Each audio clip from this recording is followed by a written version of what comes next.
Здравейте, приятели, отново по къщата и мизериите на околностите на селото, в което живея. Ето тук трябва да пресека това водно пространство, по-скоро кално пространство. Цяло лято изкарахме в околностите на село, в къщата. Тук има следи, какви са от какви животни, кучешки са, май има и чакалска, но не съм сигурен. Те си ходят тук чакалите и си вият. И така, отново фитнесче, разходка малко, излизам от работата по двора с напояването усилено на краставици и домати, и тиквички, и райграс, и пълнението на гьола, което правя всеки ден. Искам да ви покажа едно интересно растение. То е от род Артемизия или пелин, вид пелин. Но за разлика от обикновения пелин, Артемизия вулгарис, който се използва за направата на виното пелин, има интересни свойства, които също искам да ви покажа някой ден.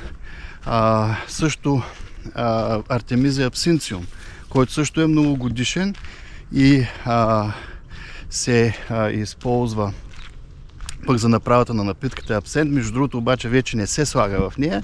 Забранено е, защото има такива халюциногенни, така наречени свойства. Може да промени виждането ви, зеленикаво се вижда, разни такива нарушения в координацията. Води при някои хора до престрастяване. Има веществото туйон в големи количества, т.е. е отровно. И така, но това са многогодишните пелини, които аз много ги уважавам. Може да се употребяват като отвари, сурови да се хапват, може да се пушат. В Лула има едно видео, съм правил билки за пушене, но сега тази билка, тази артемизия се нарича бял пелин. И този бял пелин е много интересен. Аз го научих от дядо ми. Той береше от него, възваше го на едни букетчета и го слагаше в джибрите. После правеше вино, което не беше обаче пелин. Той почти не горчив, почти не се усеща. И ракия, която е много гроздова става дума, която ставаше една много мека и много особена и със сигурност с лечебни свойства. По-късно, след години, вниманието ми се привлече от тази билка, когато по-усилено взех да се занимавам. И особено по време на епидемията от COVID, когато беше. Тогава четох научни публикации на китайски учени, които бяха изследвали доста подробно тази билчица и бяха установили сериозното и потискащо действие върху вируса. Тази билка от край време се използва именно против грипни и грипоподобни състояния. Най-интересното, че има и други действия, като противораково, например. Искам да ви я покажа. Кратичко видео отново, няколко минутки. Расте белия пелин, за съжаление, в такива рудерални местообитания, т.е. силно повлияни от хората. Характерни други билки за такива места. Сега ето виждате го, бабиния зъб, за който миналата година мисля, че правих видео, за усилването нивата на тестостерона, за ползите и за опасностите от употребяването му. Други такива като полския ветрогон, ето го, Ерингиум кампестре. Вижда се малко екземплярче, тученица, тук е една ядлива трева. И други подобни такива, живеещи в човешките поселения. Сега тук проблема е, че тази билка може да акумулира в себе си разни вредни вещества. Трябва да се внимава, да се мисли точно откъде произхожда. Ето и на такива насипи обича да расте и ще се огледаме дали няма. Ето я и лободата, едно ядливо растение също, но което съдържа оксалати. Трябва да се внимава, не трябва да се прекалява. Други рудерални такива растения са щират, ето го, както му казваха, растения на бъдещето.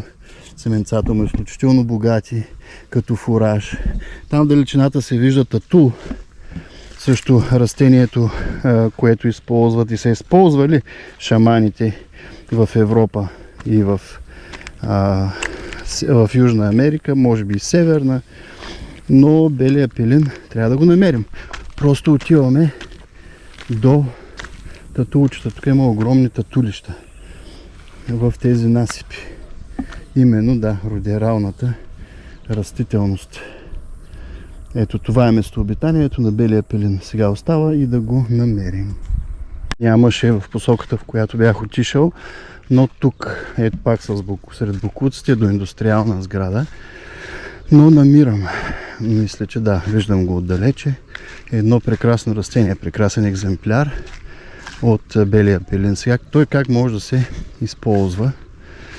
Естествено, като отвара, като сурово ядене и като тинктура. Едно към едно обем растителна маса с спирт. Спирта може да бъде ниско или високо концентриран. Може да е 96% спирт и се приемат по 20 на капки. Вижте колко е различен от другия пелин сега. Много ситно нарязани листенцата. Също пак, както казвам, има специфичната миризма на пелин, но е много мека. Мирише, между другото, разкошно. Разкошно мирише тази артемизия и дори се използва понякога като подправка за някои меса. Но, пак казвам, внимавайте откъде берете. Видяхте тук какво е местообитанието. Разкошен е.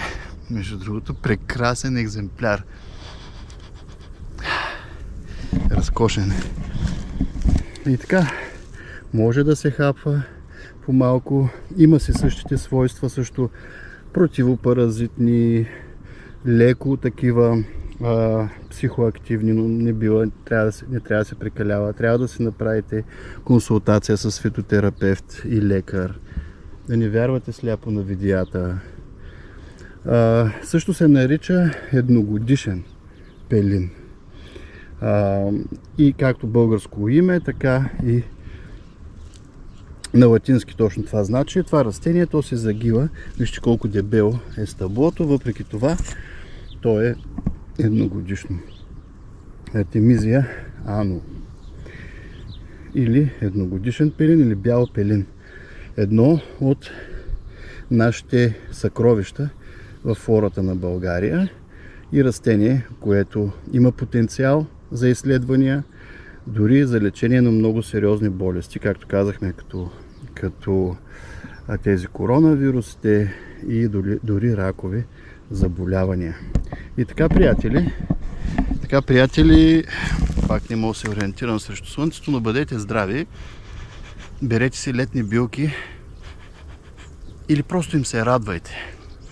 Ето сега аз, както съм излязъл, да си направя фитнеса, разходка, едно полезно, надявам се, за хората, за вас, приятели, видео и просто да вдишам аромата на това прекрасно и лечебно растение. Дори малките молекулки навлязли във вашето тяло може да ви окажат благоприятно действие. Мен ми става много хубавичко. Живи и здрави да сте!